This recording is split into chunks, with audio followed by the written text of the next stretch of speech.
What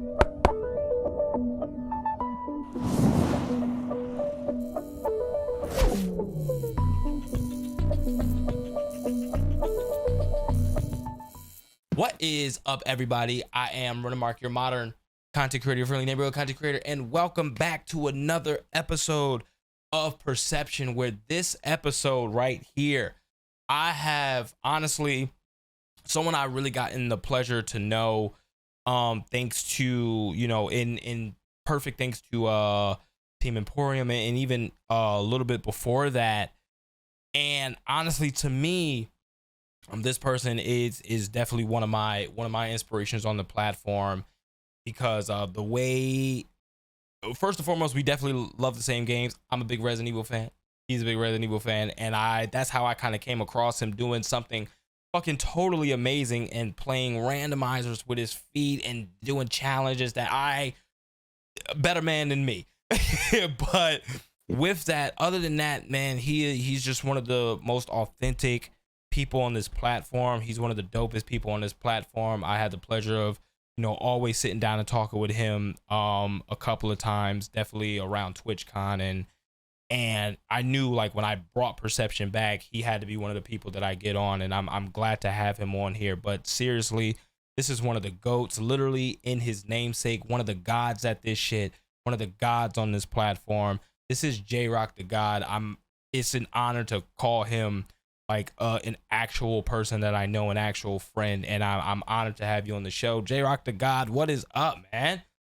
Hey, man, what's going on? It's a pleasure to be here, man. Yes, man. I'm always like wrapped up in my own stuff, so I'm not really keeping up on what's going on here. So when you told me about this, I was just like, yeah, I would absolutely love to do it.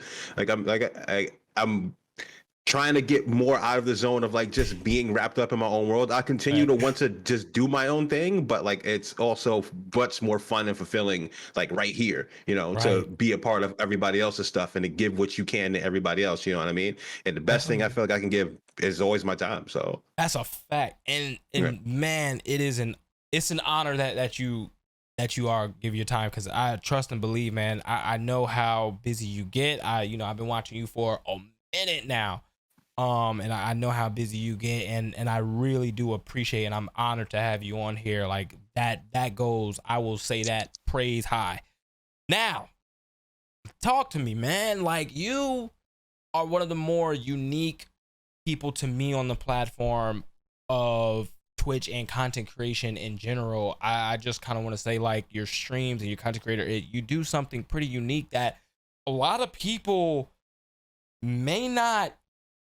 Like, it's such a unique thing to see for the first time. I remember when I saw it for the first time, I was like, how the fuck is he doing this shit? I was like, yo, I can't even fathom how to, I could barely win games with my hands, but you have beaten a plethora of fucking games with your fucking feet. How did you even think to do that? Like, that's where I want to start. My cliche question is that. I know everybody who may have talked to you have asked that in some way or another, but how did you get to do that? And for those who don't know, he literally plays games with his feet. That's not an exaggeration. Like, and he fucking knocks it out the park, and it's insane. How did you, like, realize you had that skill? I ain't gonna lie, I answered that question a million times. Yeah. I answered 1,000,001 here. So I don't ever mind answering. I don't ever feel like anybody should ever be shy to ask about it, because it's like that's what you see every day. Right. But I was hanging out with some friends way back when. This was back in the Skype days. This is how long ago this shit was. This is back in the Skype days. And we just hanging out, and one of my friends was surfing through Twitch, and he was just like, yo, what the hell's going on over here? And we just like, yo, what are you talking about? So he linked us the channel.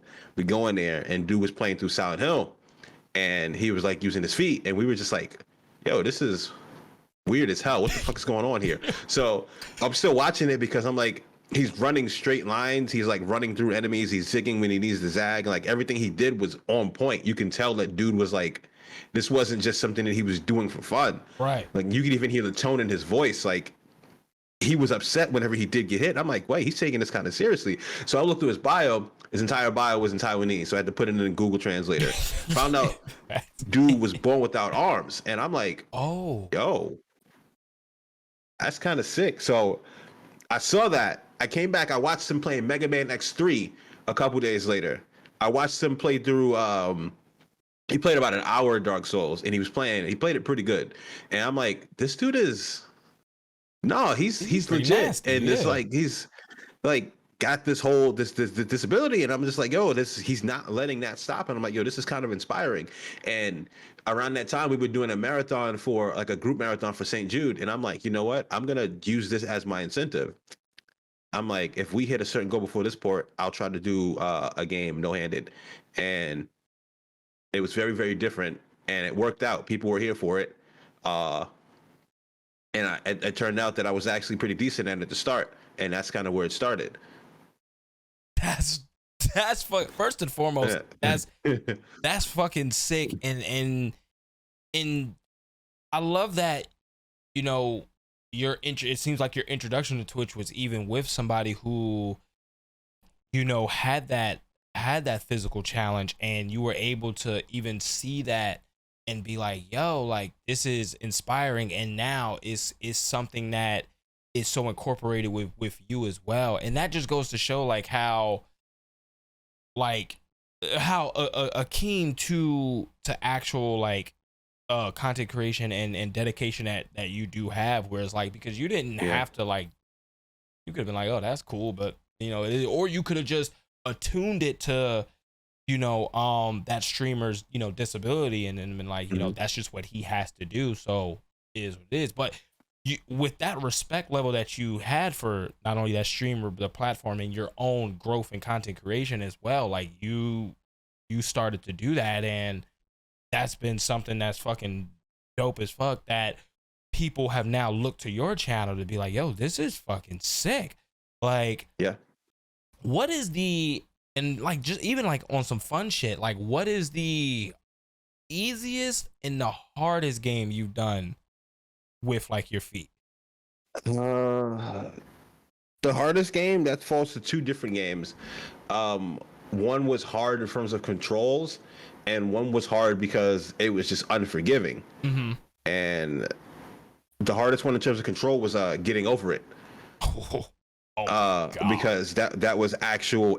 I couldn't finish the game because of all the contorting and the movements that you have to do in order to get up the hill. I was just like, yeah, this is a funny idea for the first 20 minutes, but you know, the last 40, I'm just like, nah, I'm not. Nah, this is not working out. And the hardest in terms of like difficulty was actually Super Mario World, and most people wouldn't think about that because you think like, oh, you played through all the Souls games. How the hell was Super Mario World harder than that? And Super Mario was unforgiving. Like if you get hit once, you're dead. And that's true. You don't realize that until after you're just getting hit, and you're just dying every time. And then when you get to final boss, especially Final Bowser, like a lot of those dodges are kind of like, you got to be precise. Slim. They're like you can't go too many places to get around that. And as you try to move that, you realize like even though you might have dexterity, the one thing I didn't have and still struggle with a little bit is I guess precision. So being precise and knowing how far to run and to stop on a dime like that, like Super Mario World was very, very unforgiving. To this day, I still haven't beaten Final Bowser.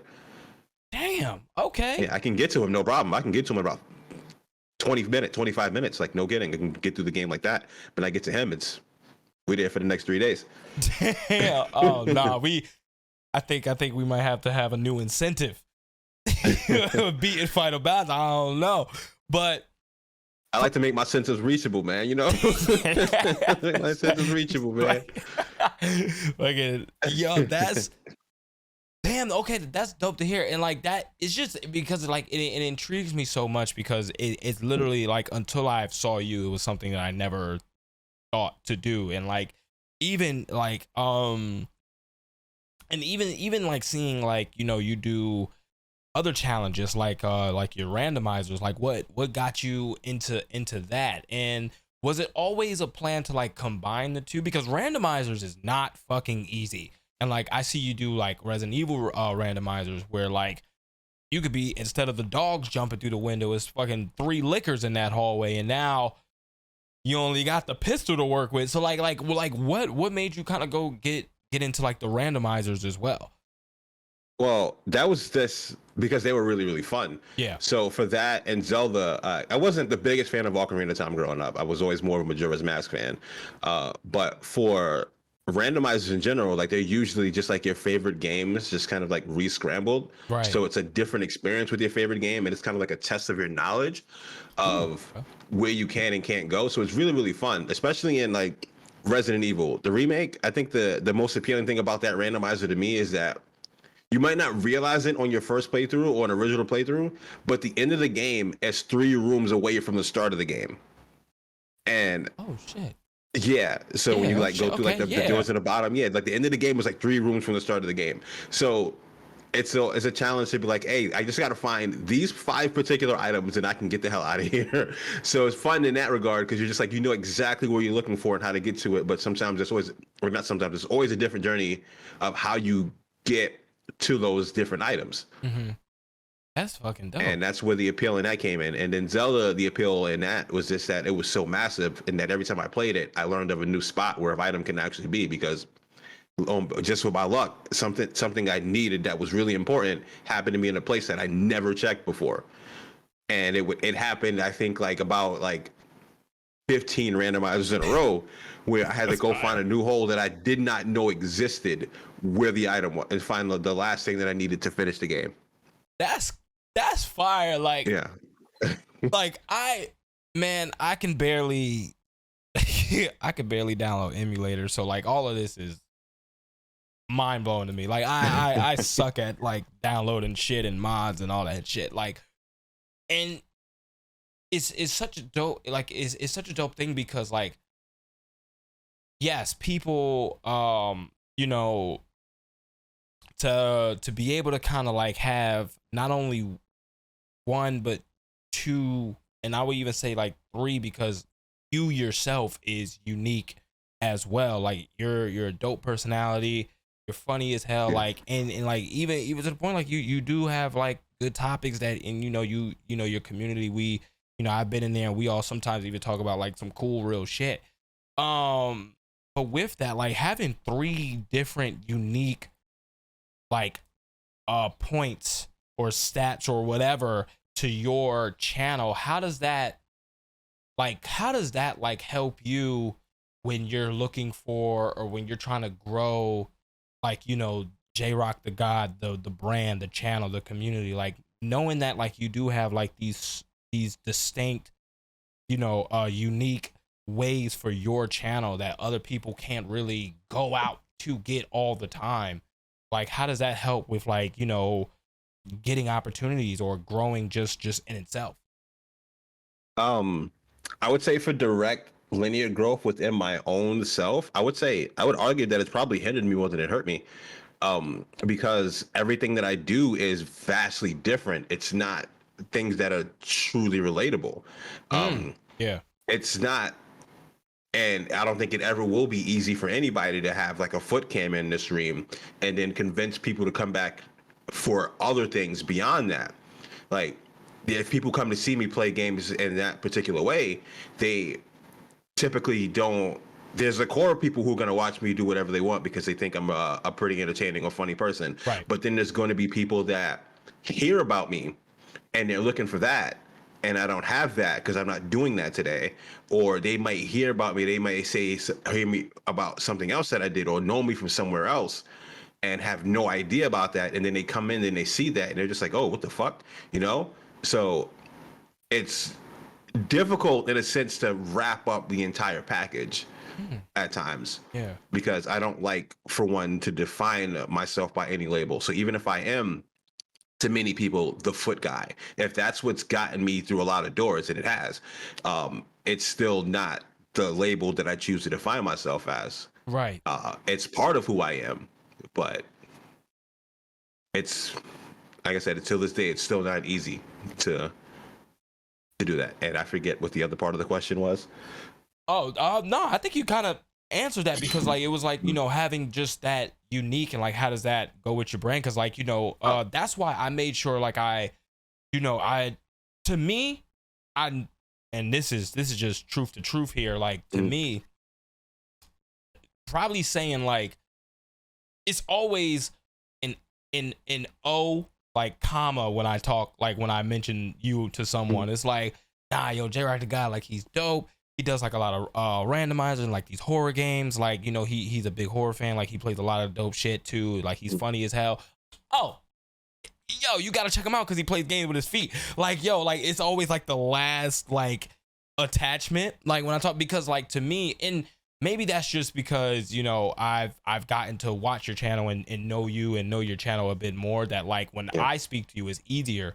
But like you said, like when someone is speaking to about you for the first time, maybe they might have been in, you know, a few streams and they talk about you for the first time, like, yo, you got to check this out. Like this dude play games with his feet, and then like they join in. And like you say, you're not doing that today, or you're just chilling or whatever the case. I can definitely see how like being unique can also have that drawback if you're not doing it every day, because of course you're you, so you're going to be in your personality, you're unique Sunday to Saturday, you know what I'm saying? That's just what it is.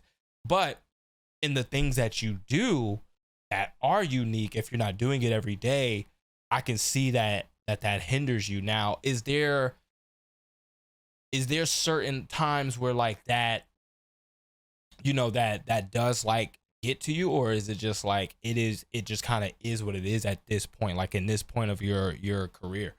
Not anymore. Yeah, it used to, but not anymore. I actually thought about this not too long ago, and I had the realization that if there's a brand that you can think of, if there's a brand that you love, if there's a title that people on the platform of Twitch want, if there's some type of recognition, I've done it. I've absolutely done it. I've worked with Elgato and AverMedia. I'm a Twitch ambassador. Companies I've worked with EA now. Sony, I haven't worked with Microsoft. I would love to work with Microsoft. I think that's the one that's eluded me. That's the one I would love to work with Microsoft. I've worked with so many different companies, so many people around, like individual companies, people that have made equipment for me. Like I had someone customize a fight pad for me that's sitting in my living room.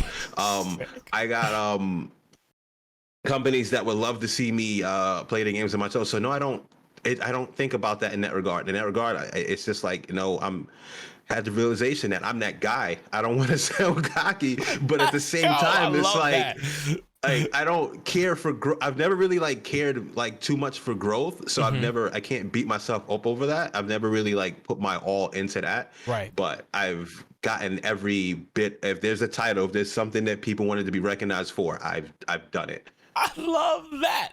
The argument, like you've been to the mountaintop. Nah, I am the mountaintop. I love that. Nah, that's fine. That's fine. We gonna get back to that. Trust me, we are going to get back to that. This is gonna be dope. Okay, so with that, right? So like like a lot, like that's dope as fuck, because a lot of people don't have that mindset. A lot of people, shit, even including myself, like I'm still, you know, even in our talks, like I'm still like, you know, getting out of the mode of like, oh man, like, oh, I need to grow, you know what I'm saying? Like, and just kind of worrying less about that and just focusing more on like passion and the creativity of it all, and like just the consistency and execution. Like, how did you like up until those points, right, of becoming like the mountaintop, like how did you did you just start that way, or did you like have to like kind of train yourself to like get to that point? When I started out, that wasn't the mentality at all. I was just having fun. Like I was just here making friends. Interesting fact, the reason I even got into Twitch and streaming in the first place was I had just started a new job in a completely new location, and I had just moved. So I was working a lot, and then I was near none of the people that I grew up with, really. So it was just like I had like no real, like, you know, just tons of free time, nothing. Like, yeah, tons of free time. And I'm at work, and somebody I got tired of watching Netflix, so somebody recommended that I should watch Twitch. And then I met some people there talking in chats, and it was like, yo, hang out with us on this call. And they was like listening to me talk. They was like, dude, you got a voice for streaming. Like, you should get into this. And I'm like, you're bullshitting me, but okay, we'll give it a shot.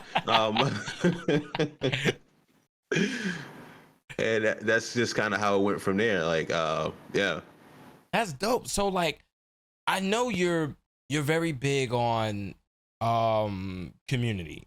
I know that for a fact. Like, you're very big on community. Your community's dope as fuck. Of course you were, one of the major, like, even for me, like, one of the major reasons why I even joined Team Emporium. Like, you kind of had, a big hand in that. And so like, with community and things of that nature, like, grown, because I even hearing like how getting started in Twitch, it was a good way to like find out about friends and just gain new friends and kind of grow from that perspective and just having fun.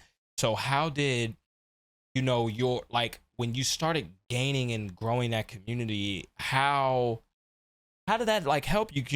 I know you, of course, still living in a new, like you said, a new state, and kind of streaming and seeing like, okay, you're gaining community and building friends. How did that kind of help, just your everyday life, not even like your content life, just like you and your everyday? It gave me things to look forward to, kind of, because especially at that time, my job was very, very mundane. Like, it was I was doing overnight security, so I would just go there and I would just kind of like sit behind a desk and watch a monitor for 8 hours a night, 6 times a week. And so it was just like, so having different people and different experiences and hearing about their stories kind of gave me more things to look forward to.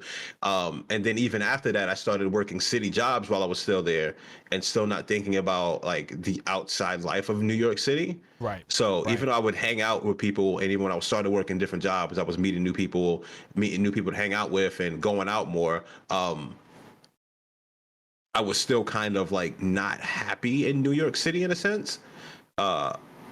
Things were looking up, but like between the ears and in here, like I just wasn't really fulfilled. Right. And it's not a stretch to say that, that my community and hearing about everyone else's experiences with different towns and different things gave me the mindset of that I didn't have to stay there anymore, that I could, there was a life for me outside of that city.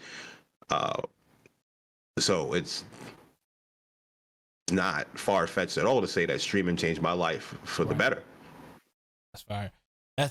That's really good, man. Cause like, I, even with me, like I'm glad that you said that, because like, I've been in New Jersey for 30 years and I'm literally leaving New Jersey this year, literally in 3 months. So like, I'm going to a state, I don't know, not a soul. So like, I'm even nervous about that. So like, even hearing you and like hearing how like, okay, having that community, it, still kind of has, gives you that anchor, and is still a fulfilling thing for you, is such a beautiful thing. Because I'm not gonna lie to you, man, that shit made me nervous. I was like, man, I'm fucking 30, about to move out to a new state, and I don't, what the fuck am I gonna do? Because like my friends here, like I grew up with them since, so it's like, I don't have that person to, like, if I get into a fight in the new state, it's like, who got my back type shit. Right, yeah. You know what I'm saying? Like, yeah. So hearing that, man, is always dope. And that kind of brings me to, my next question was like, when, taking the online community and kind of like putting it to real life, like in person, like kind of going to TwitchCon, for you, like whenever your first time at TwitchCon was, and since then, like the first ever TwitchCon was my first TwitchCon. That's fucking dope. I went to the first ever one. Yeah. Mine's was the one right before the pandemic. That was my first ever one. Yeah. So like, and then my second one was the one right after. So like, so now growing your community online and being, community focused, and even having that part be such a like an important, fulfillment of for you, going to TwitchCon and like actually being able to maybe interact with some of those people and other people that you may have watched in other communities that you were a part of. Like, how was how was that? Like, did that kind of open your eyes to, make you want to be just more a part of this content creating space? Did that help you kind of recognize that, like, you're, having a community is important, even if it's seemingly online? No.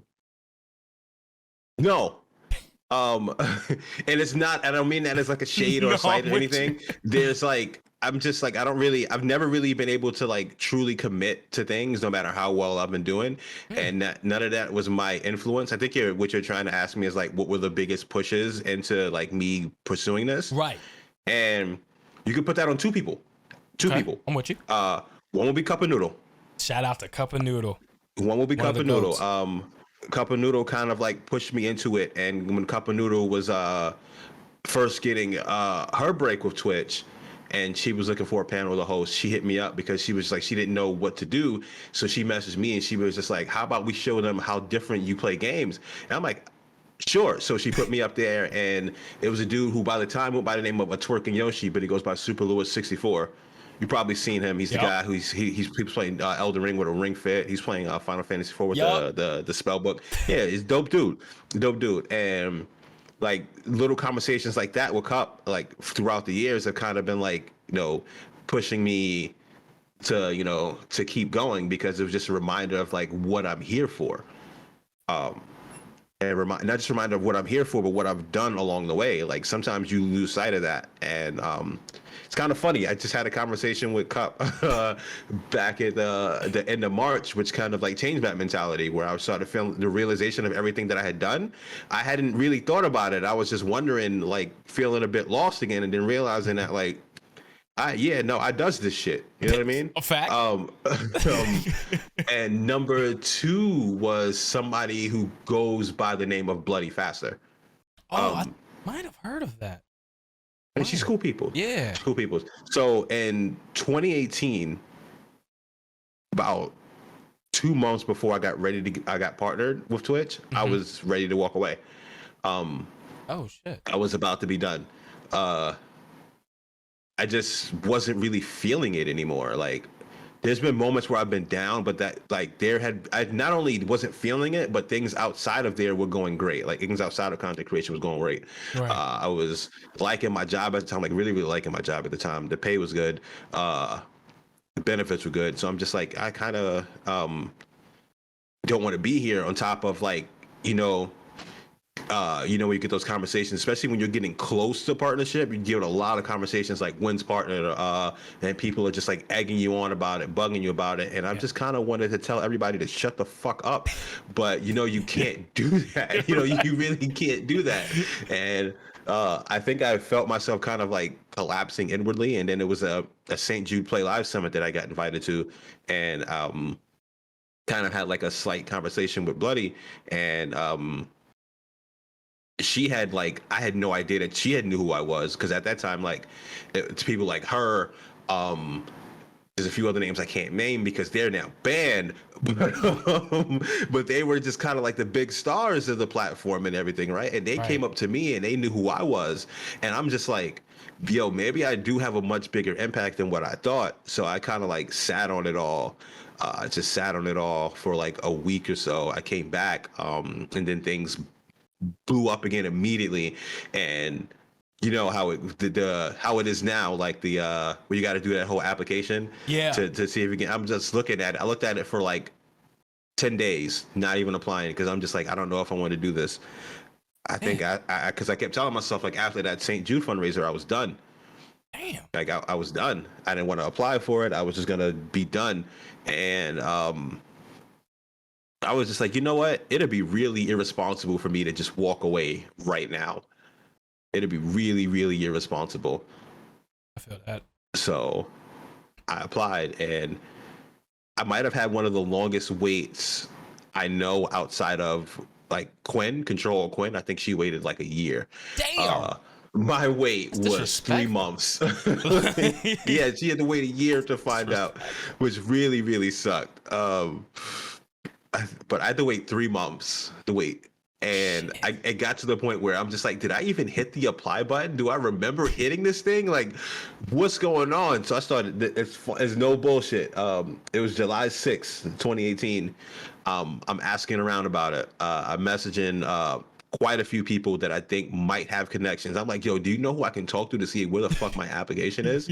I'm like, yo, you know what's going on? What's happening? And as I'm talking to them, I get an answer, like no bullshit. As I'm messaging them, I get an email. Because I had Twitch on my VIP thing, so like when it pop up on the iPhone at the top, it's like, "Yo, congratulations, you've been invited." I'm like, "Never mind, bro. I got it." Yeah. Yeah, that was like, yeah. The reason I'm still continuing here now is it's Cup basically. That's the homie. That's fucking okay. That's dope. First and foremost, shout out to both of them.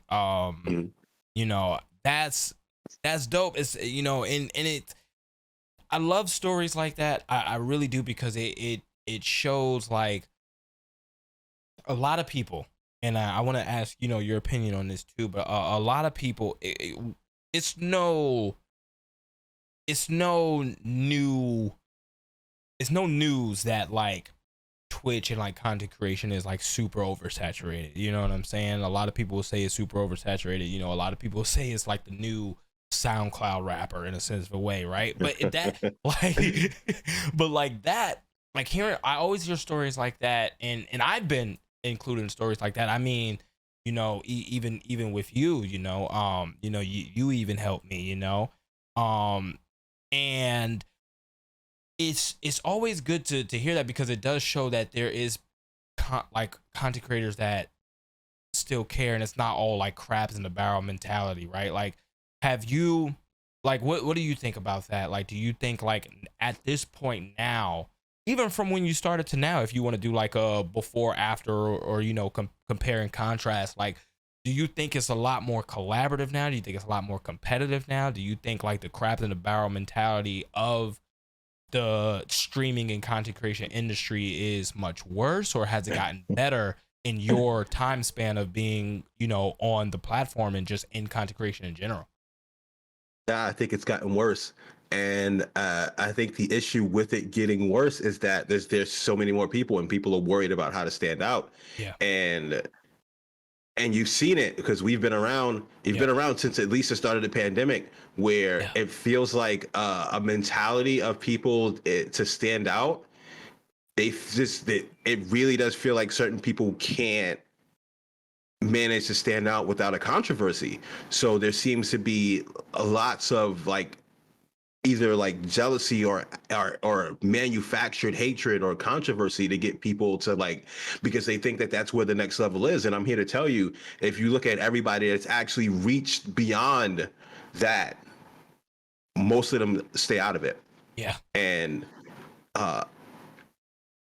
I wish that more people would stop doing that. I wish they wouldn't see someone sitting at the table with a full plate, looking at them just snarling like, why they got all that food? Like, you should be asking like, how can you make a plate, right? Where's the buffet at? Like, where's the buffet at? Like, if there's no seat at that table, you got to ask, all right, where's the next good table, right? Because that can't be the only table with 4 legs, right? That's not the only table with the cloth on it, right? Like, whatever. I'm just, you know, it's like, another thing that I need everybody to understand is that in any form of like entertainment or anything like that, it's like we're all channels, right? So there's gonna be competition. There's gonna be competition. Like if you're on at the same time as somebody else, you may not realizing it, but it is a competition, right? But competition doesn't have to breed hatred. Ooh. It doesn't have to breed hatred.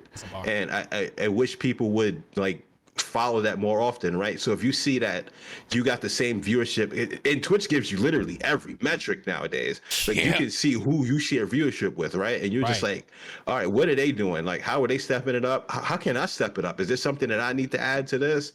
You got a good community. If you've been building a good community, they'll give you good feedback on things that they want to see you do. And as you build that up, and as you start doing the things that you love, and you start incorporating that more, you'll see that energy changing. And as that energy changes, you know, it doesn't happen immediately. It never happens immediately. But when it happens, the change is phenomenal. I like that. Yeah. I like that a lot. Thank God you said that, because my God, because like, there's, okay, how can I put this? I think me personally, I've been, I had the pleasure to work at a retail site. I used to work at Microsoft with Dre Nav, and My homie. that's the homie right there. And That's he's the homie. one who got me into Twitch first, like, because at that point, like, I was just doing whatever, and he kind of in the same reign. He was like, yo, your personality's dope, you're funny, and you got that energy to do Twitch. And I was like, I don't even know what the fuck that is, dog. Like, and this back in like 2015, 2016. And then 2017, I started getting into it a little bit. Then 2018 is kind of when I took it. I went to TwitchCon, and then when I came back, I kind of took it seriously for the pandemic. But one thing I've noticed is, like, I think one of the things that, in my view, and I love to get your opinion on this too, I think it became a major crabs in the barrel mentality once affiliates came part of the play. And because it felt like, because like, to me, I always say the requirements for affiliate to the requirements for partner is so fucking weird. It's such a weird ass gap that I don't get it. Like, you need to hit like 3 concurrent viewers for affiliate, but you need to hit 75 for partner, and that gap is incredible. So it gave everybody a chance to now make money and on this platform, which I'm not mad at. Make your coins, you know what I'm saying? But I think because of that, now that everybody has like this utteral chance to make money and to like just keep doing it, and like partner is important if you want to hit there for like bigger opportunities, bigger growth, recognition, bigger community, things like that. But I think affiliate, and I'm being 100% honest, and I want to get your opinion. I think affiliate, because it's such a low requirement, gave people who just been like, oh, I can make money on this. I could do what he do. I could do what she do. I could do what they do, and then just jump into it. Now cause such this toxic, like you said, it's like a lot more controversy, a lot more competition, a lot more crabs in the barrel. Like, do you think what I'm saying is right to a point? Do you think I'm making sense? Like, how do you feel about that? It's very valid. It makes a whole lot of sense. And I think what happened with the introduction of the affiliate program, and you got to go from 3 concurrent viewers to 75 to get partner, is that it puts such a focus on your metrics. Yeah. People have to watch their numbers like constantly. You're watching the hours you stream, when you go live, and you start to realize like it's not easy, and a lot of people aren't built for it. They're not built for it, and it's unfortunate because there's a lot of people who had good content and still do have good content that just kind of like collapse under that weight, and it's fucking sucks. Yeah. But you kind of like learn who's going to make it, I guess, to that next level, because who can endure that, who can stop that chase from the numbers chase from, ruining their mind state. And that's why there's still so many affiliates, and by percentages, there's not as many partners. Right. And it's not just that people can't get to that next level. It's that people don't really stick around to get to that next level. We know a lot of people that are affiliates, and we know a lot of people that are affiliates that went to partners. Yeah. We don't know 100%. how many other people who were affiliates and then gave up. We don't know how many people who are affiliates and are just like still like trying to find a way to come up. It's not easy. And like I said, that number chase, it gets to you.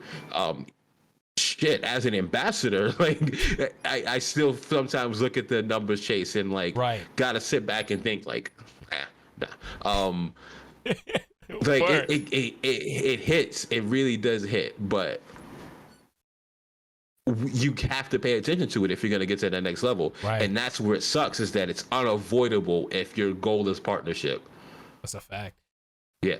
Ooh, that's a fact. And even to like switch gears on that, because I do want to I could keep going on that for a bit longer, actually. Please do. Listen, I'm here with it. And the number one thing I want to tell to realize to people is that I've heard a lot of stories about people who went from affiliate to partnership and lost it all, and that's because some people's channels were. This might sound a little weird, but give me some time to explain. Some people's channels were better suited to be affiliate, and it had nothing to do with numbers. It had things to do with what they were violating DOSs and didn't realize it. And you don't bring the attention to yourself until you start doing that. Another thing that people don't realize too is that the higher you go up, the more you do, the more contracts you sign, the more NDAs you agree to, the stricter that shit gets what you can and can't do. It's like you can get to a point where you get huge, like a Pokemon or whoever, and you can surpass that on occasion, where you could just fuck it, I'm breaking this rule today, and come back the next week like nothing happened. But when you get to that level, quite often you're gonna get squeezed. You're gonna get and you gotta be comfortable with that if you're gonna keep pushing through it. That's this. Oh, you talking? Because that what you said is a quote. Some people, some channels are, because you get to fly under the radar a bit more as affiliate. And like you said, that's not to say you can't get contracts in indie. Like, I know affiliates who gotten bags. I know affiliates with more than me. Okay, shit. Well, more than most partners, and they just.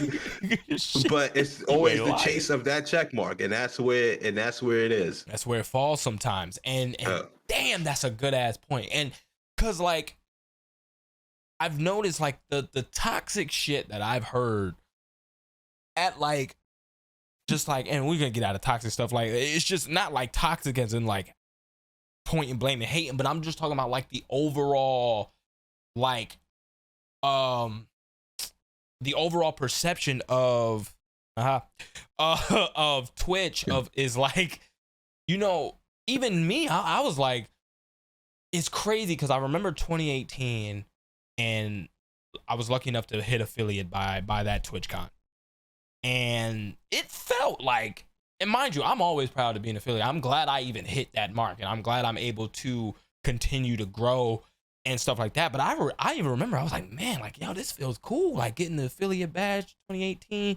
That third, man, when this TwitchCon came back after this pandemic, that affiliate line badge was out the door. And I was like, whoa. I was like, okay, it's a lot of people.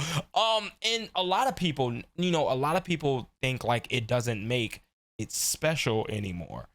And I disagree with that, because you're still able to showcase, wow, you did something to be able to hit a certain level on this platform and just in Twitch in general. But going to your point, a lot of people hit that mark because it's an easier mark said than done.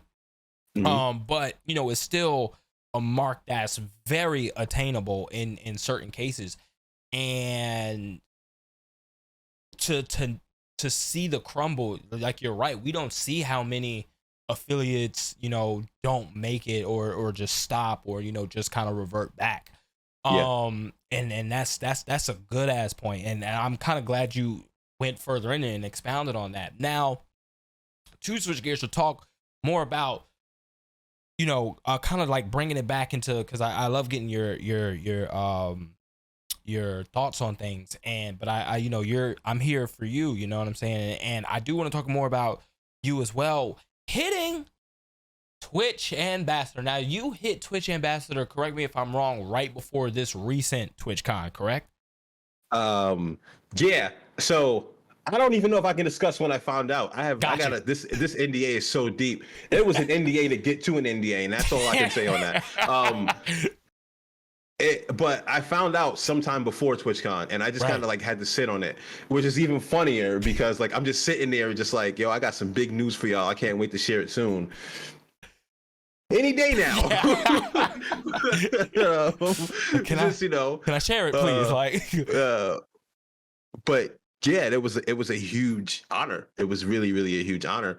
That's dope.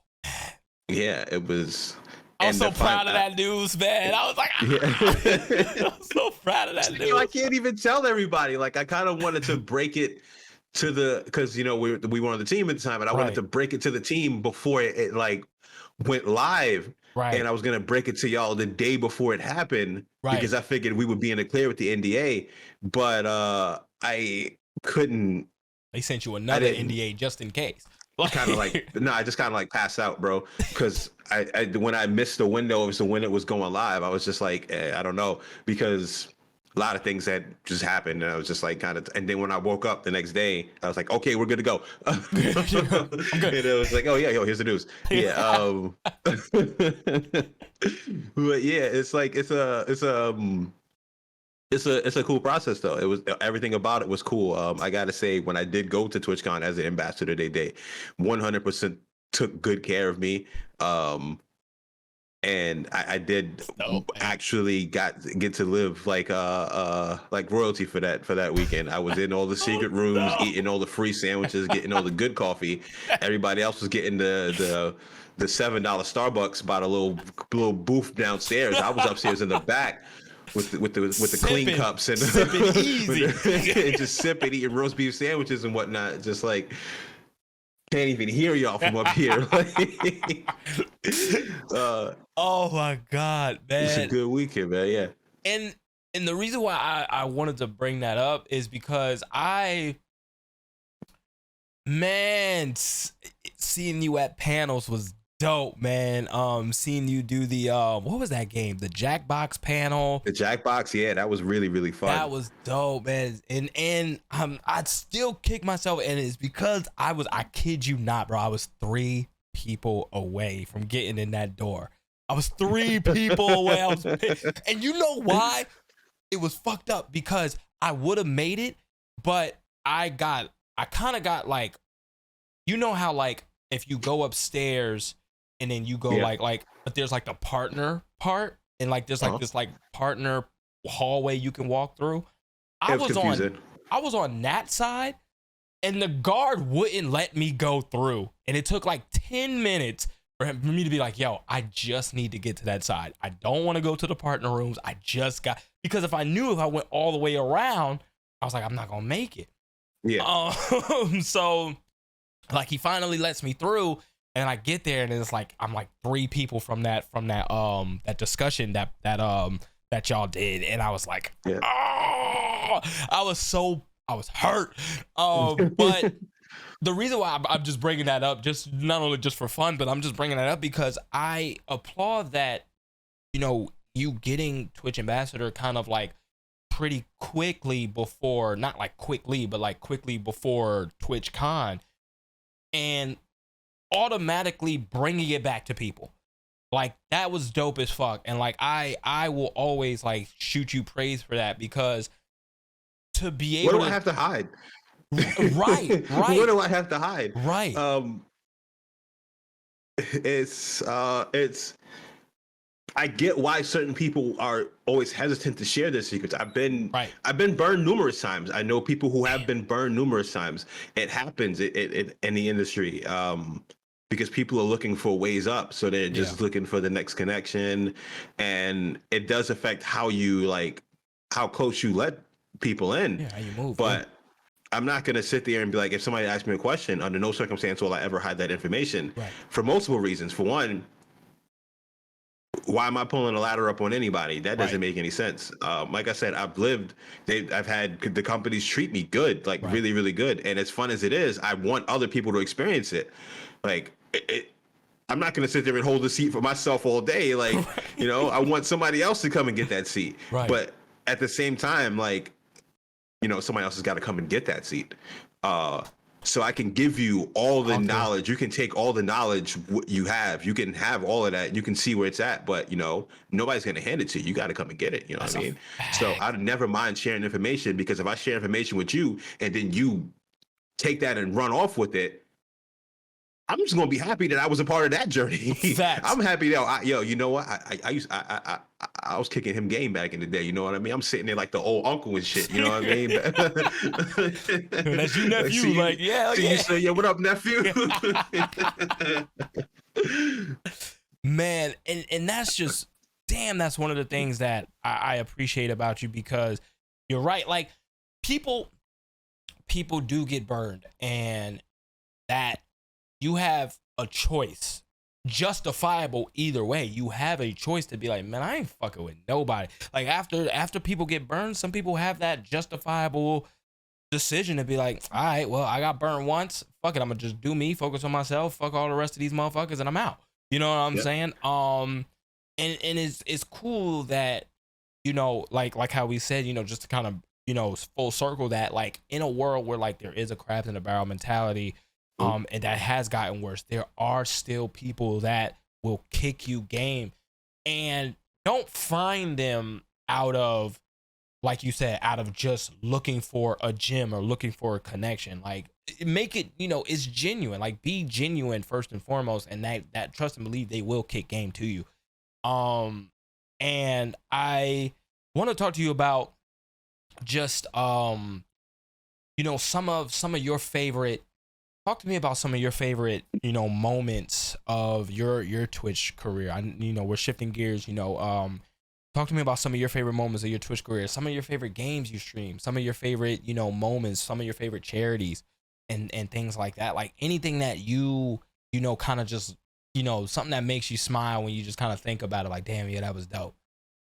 I think the dopest thing happened to me last month, actually, when I got this right here. Hold on. I think the batteries are dead. I think the batteries are dead.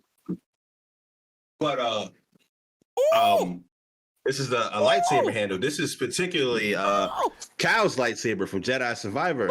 So this was probably like the coolest moment, because like EA took us out there and took good care of us, and then gave us a lot of their and gave us these. Damn, I think we might be the only ones to get them. So I'll sit there, and this is like here, just like, you know what I mean. So that was like one of the dopest moments to like be taken care of like that by EA. Shout outs to them, and Respawn. Yeah. Shout outs to them. Shout out to y'all. And AMD. Shout outs to them too. Shout out to y'all. For taking care of us. So that was one of the dopest moments. I mentioned it earlier, back in 2017, my first time on a TwitchCon stage. Yeah. That's one of the things that I wasn't sure that would. I never even considered it. I wasn't thinking about being on a Twitch stage. I was just, you know, just doing my own thing. Yeah. And then got approached with the opportunity. I'm like, all right, let's do it. That's gonna be forever burned in my mind, because I got to do it with Cup. Yeah. So that was dope. As far as like on stream, that first time we popped the watermelon with rubber bands. Oh my god! It was gonna go down as that might be in my top three. That might be in my top three JRocK moments. Probably like the most, like, I think that was the most legendary stream that I've ever done. Yeah. Because of like everything that went into it, the entire climate that had been happening at the time, on and off the platform, and just to have that one night where we channeled all the energy and made it into something good. We raised money for a really good cause, and just had that exciting moment that was that's my top three. Just unforgettable. That was the biggest stream moment for me. The Skickle? Please don't bring up the Skickle again, man. Please don't bring up the Skickle again, man. I done washed all those out my memories. I might have to do another one though, because they want me to do another one. See? I hope. Skickle 2, the revenge. Yeah. It's just like a horror movie series at this point. It's becoming Scream, bro. I'm tired of this shit. Wake up screaming. Oh man. But yeah, it was that. Also, kind of the first TwitchCon was a big highlight moment for me, because that was part of like the a slight thing that kind of like pushed me forward a little bit in a way you probably wouldn't even realize. So it was the first TwitchCon party, like the first after party event that they had. It was deadmau5 and Darude playing. That was the performances for that night. You know, not really my thing, but whatever. Yeah. So we go there, and I was with a good friend, my boy Vash. He goes by Lord Vash now, and he was a partner at the time. And he's got like he goes to like a line, and they give him like this little wristband to get into the VIP section. And I'm looking at that, I'm like, man, that shit is cool, man. And the old man that was giving it out, he's like, you know what? You only in town for one night. Here you go. And he gives me a bracelet. That's fire. You know what? You might have to delete that because I don't. Matter of fact, they ain't gonna go back and get that old man. He good. They ain't gonna bother that old man. He retired. He good. He so we go there, and like I'm in the front section with our other friends, and I'm like the drinks was like $10 and whatever. And then I went to the partner section, the VIP section, and I was like, yo, I go get my favorite drink. It was whiskey sour, and I pull out the. I was like, how much? He's looking at me. I'm like, what? He's like, the drinks are free, bro. I'm like. I gotta get in this. I was like, yo, so you mean to tell me if I get popular enough, I get to drink on other people's money? Say less. All right. That's a fact. Yo, that's fire. See, I kid you. Oh my God. I kid you not, man. Like, you know, that was kind of like a bit of my inspiration too. I was like, damn, like the first TwitchCon I went to, the 2018 one. The one before the pandemic, I was like, was it 2018? Yeah, it was. I think it was 2018. Yeah, but it was crazy because I was like, I was seeing everybody talk about like the Discord partner party and the TwitchCon part and the Twitch partner party. I was like, I'm gonna be in one of these parties. You know, I'm gonna get one of these parties. But man, that was damn. That's dope. Like. So game wise, right? I wanna kind of ask you like what's kind of like your favorite, like kind of going into now, like what's some of like your favorite games like that you're kind of like playing on the channel, and like what are some of the kind of things that you're doing on the channel now that like, you know, you're just excited to like hop on live and just continue doing with the community now? Recently or just like in general, because like we both. always go back to every time there's a new randomizer that pops up or a randomizer update, we always dive into that to see what changes. So I'm always going to be like doing randomizers here and there. Right now, there's a lot of indie games that I found out about at PAX East that I'm like really ready to like, you know, dive into. One in particular is this game called Trinity Fusion, which is kind of like futuristic Dead Cells. It's dope. Ooh. It's really, really dope.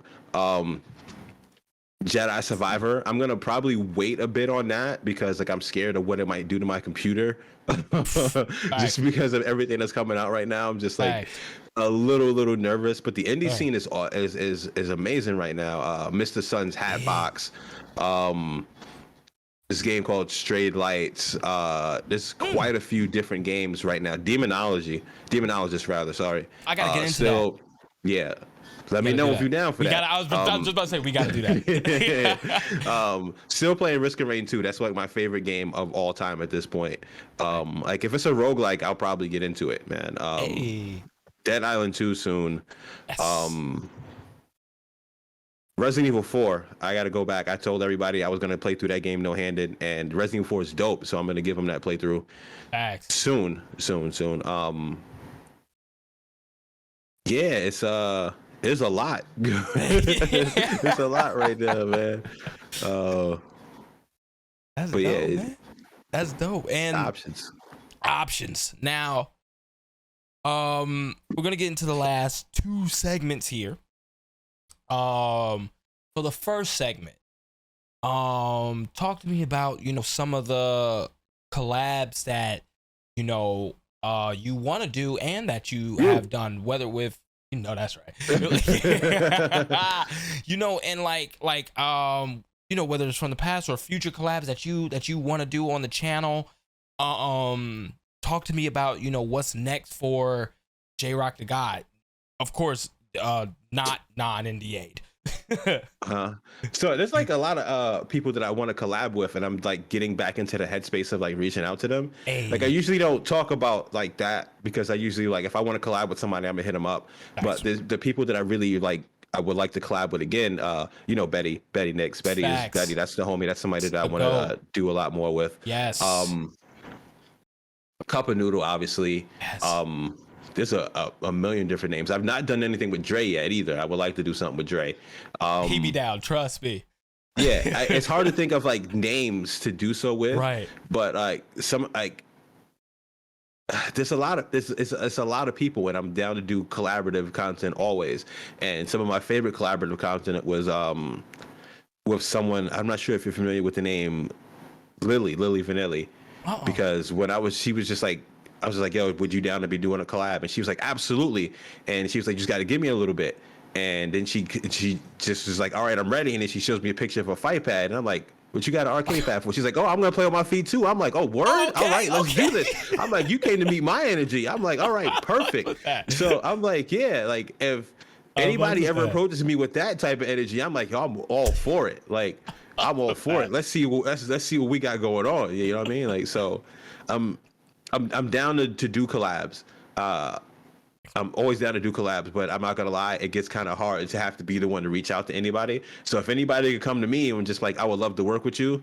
Like if you got everything together, we could figure something out. You know what I mean? I'm down to work with give all sorts of people chances. You know what I mean? Hell yeah! Oh, trust and believe. I got some collabs in that I want to do with you in the works. I got to buy the game, but Demonology is one of them because I haven't touched like that Demonology. Phasmophobia. I've never played them. Like I bought them. I never played them.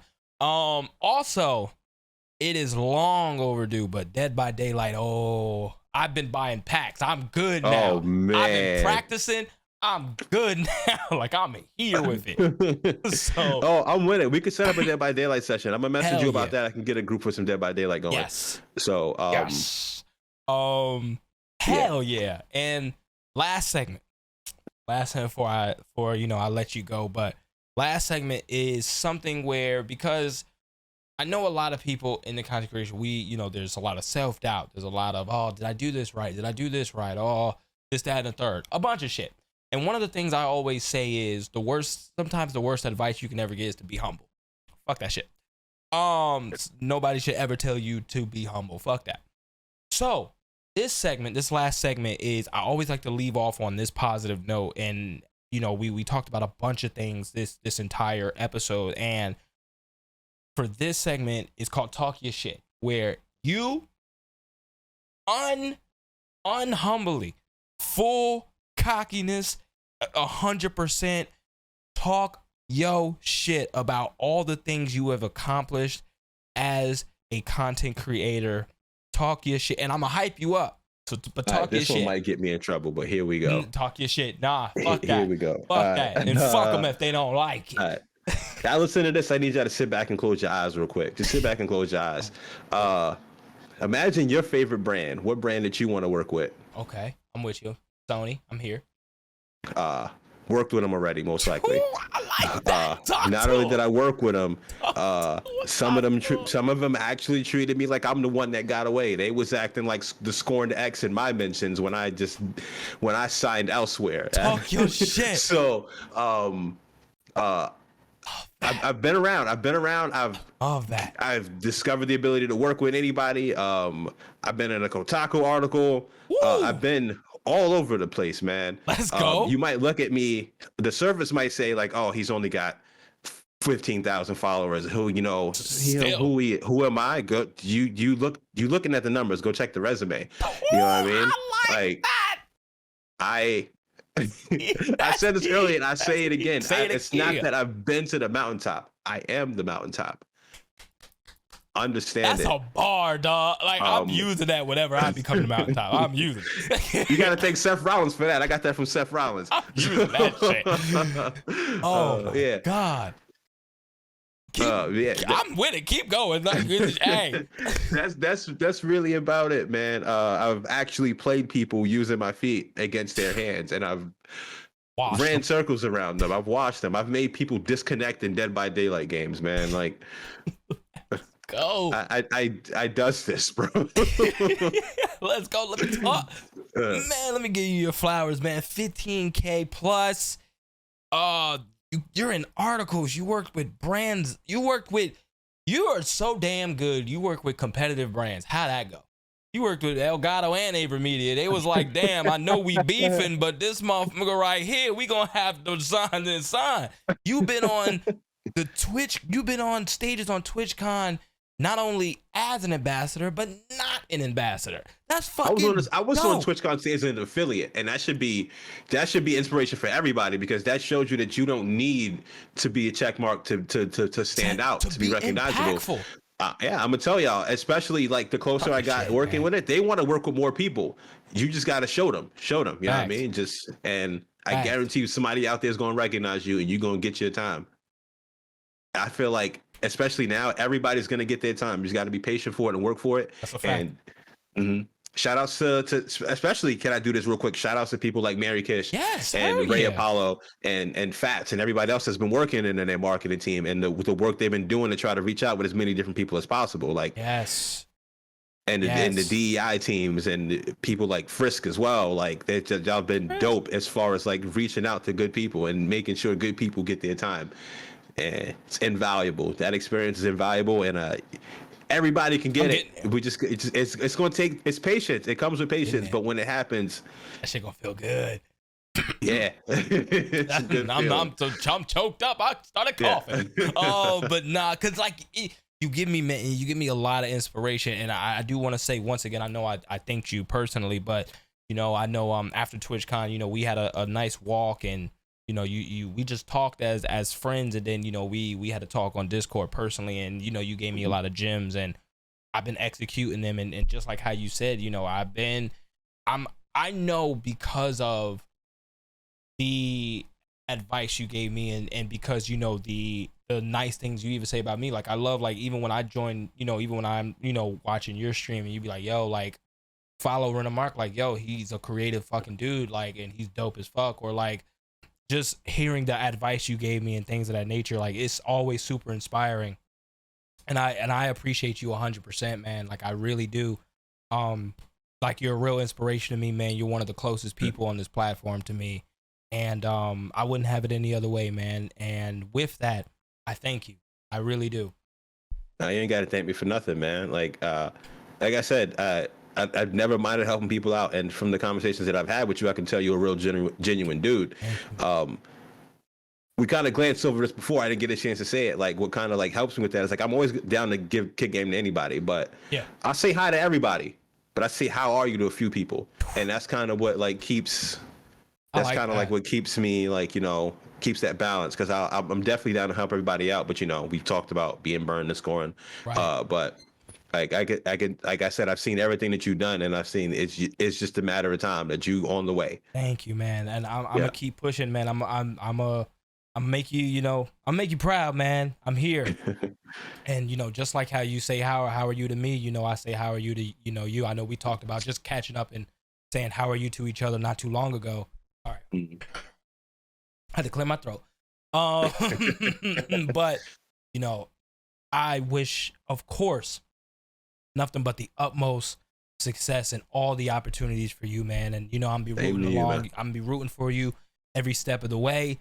And you know, when I'm climbing the mountaintop, I'm gonna be like, hey, I know this mountaintop. This is JrocTheGod mountaintop. This is the dope mountaintop here.